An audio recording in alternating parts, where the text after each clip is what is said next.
बुलढाण्यातील भाजपा आमदार संजय कुटेंचे निकटवर्तीय कार चालक पंकज देशमुख यांच्या मृत्यू प्रकरणात मोठा ट्विट समोर आला आहे।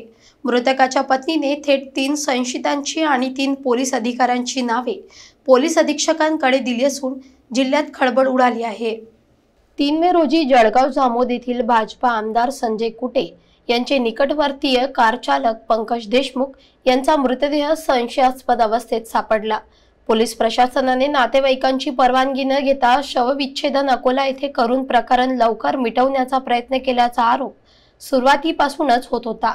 मात्र आज या प्रकरणात मृतकाची पत्नी सुनीता देशमुख यांनी थेट पोलीस अधीक्षक निलेश तांबे यांची भेट घेऊन पतीच्या मृत्यूमागे घातपात असल्याचे ठामपणे सांगितले। विशेष म्हणजे त्यांनी यामध्ये 3 व्यक्तींना थेट संशयित ठरवत त्यांची नावही जाहीर केली। या व्यक्ती म्हणजे निलेश शर्मा, संजय कुटेंचे स्वीय सहाय्यक, गजानन सरोदे निकटवर्तीय नातेवाईक आणि परीक्षित ठाकरे कंत्राटदार।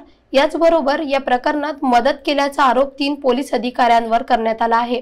पोलीस निरीक्षक श्रीकांत निचळ, उपनिरीक्षक अमोल पंडित आणि गोपनीय विभागातील सचिव राजपूत या धक्कादायक गौप्यस्फोटामुळे संपूर्ण जिल्ह्यात खळबळ माजली असून आता पोलीस अधीक्षक काय कारवाई करतात याकडे साऱ्यांचे लक्ष लागले आहे। 2 महिने झाले या तपासात काहीच मला माहिती नाही आलं आणि आत्महत्या की हत्या ही सुद्धा सिद्ध नाही झालं त्यांच्याकडून आणि यांच्यापर्यंत माहितीच पोहोचत नव्हती। जी आज मी माहिती दिली ती यांच्यापर्यंत पोहोचली नाही। माझी भूमिका जर यांच्याकडून जर तपास होऊन जर गुन्हेगार समोर आला तर मला काहीच प्रॉब्लेम नाही, पण इथून जर का तपास पुढे नाही आला तर CID तपासावर माझी भूमिका ठाम राहणार आहे आणि हे जर झालं नाही तर मी उपोषणाला बसणार आहे आणि याला महाराष्ट्र सरकार जबाबदार राहणार आहे, मला आणि माझ्या मुलांना जर काही झालं तर।